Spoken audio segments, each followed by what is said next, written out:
Bawal ang EPAL sa mga proyekto ng gobyerno. Yan po ang muling iginiit ng DILG sa kanilang inilabas na Memorandum Circular. Isa sa magandang nagawa ni Secretary Remulla, itong meron siyang memorandum or administrative order na yung anti-IPAL.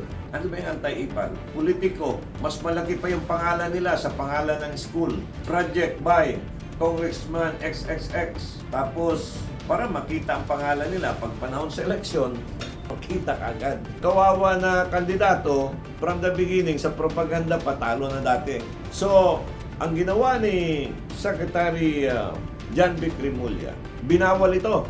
And that's good.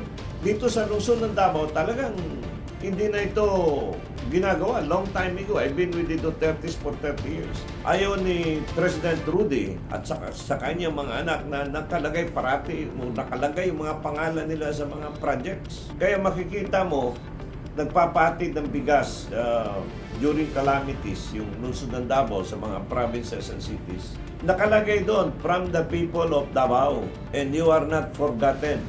Samput, ang ibig sabihin niyan, galing sa sambayanan ng Davao at hindi kayo nakakalimutan. Pero yung iba, pati sako, lalagyan ng bigas, nandun yung mga pangalan nila. Pati yung mga bigas na hindi naman kanila, nandun ang mga mukha nila.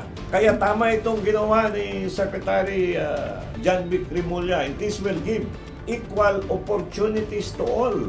Kasi yung iba, akala mo kanila yung pera yung gobyerno, hindi naman kanila yun eh. Makita ninyo yung election.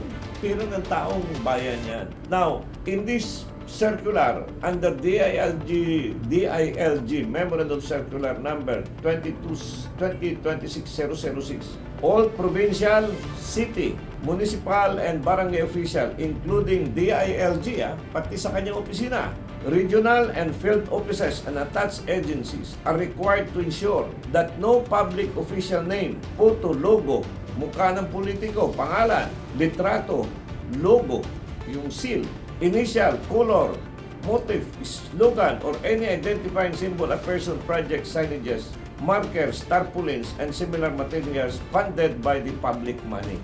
So, pag pera ng gobyerno, ang ginamit, walang mukha kami dyan, walang mukha ang mga politiko. Tama yan. And I am for it. In fact, kung napagbigyan lang tayo ng panahon, because I ran for Congress, hindi natin nakuha. Pinagbigyan tayo, nanalo tayo. Ito yung bill na nilagay ko sa program design ko, na pag nanalo tayo, I will pass a law banning the same spirit of what the DILG circular, banning the politician names in any government project. Because that is not yours. Hindi naman niyo yan eh.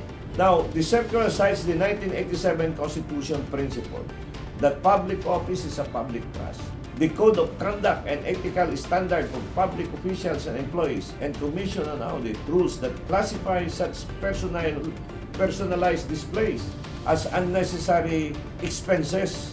Gasto yun eh. Kasi saan ba galing yung politiko ng mga ilagay niya? Kanino pera yan? Kay Pedro. And their name are there forever. I think these rules and regulations should apply.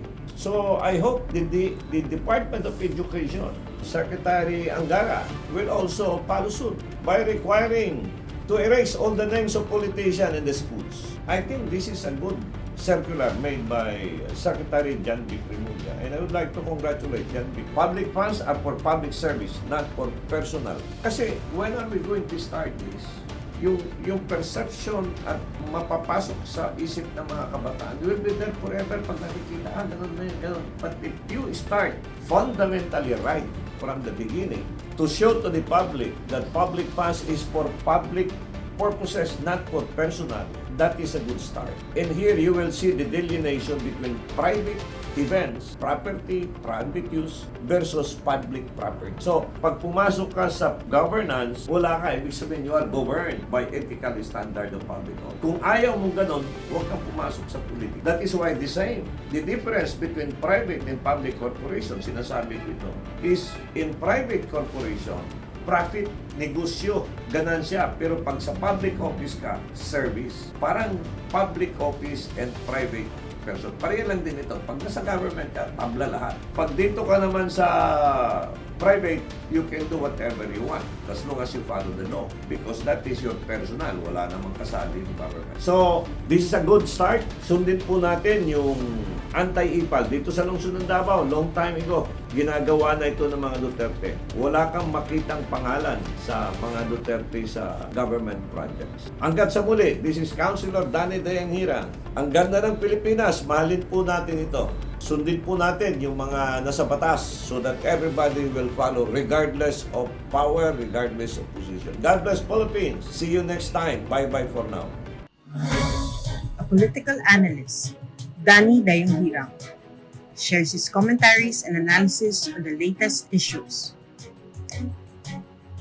As a veteran public servant, offering his insights and critical thinking. As an educator, he speaks the truth that matters. Our seasoned legislator, Danny Dayang Hirang, is live every Monday, Wednesday, and Fridays at 6:30 to 7:30 p.m. via Facebook. Follow us on our social media platforms for more details. Mahalin natin ang Pilipinas.